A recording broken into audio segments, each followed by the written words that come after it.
सोमनाथाय नमः। ॐ मल्लिकार्जुनाय नमः। ॐ महाकालेश्वराय नमः।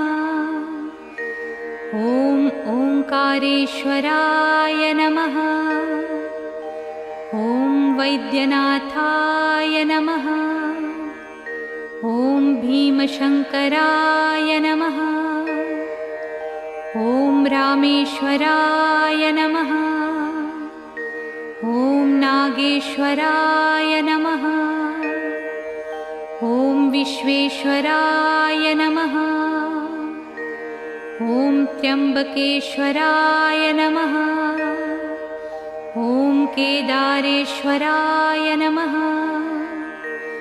ॐ भुस्मेश्वराय नमः।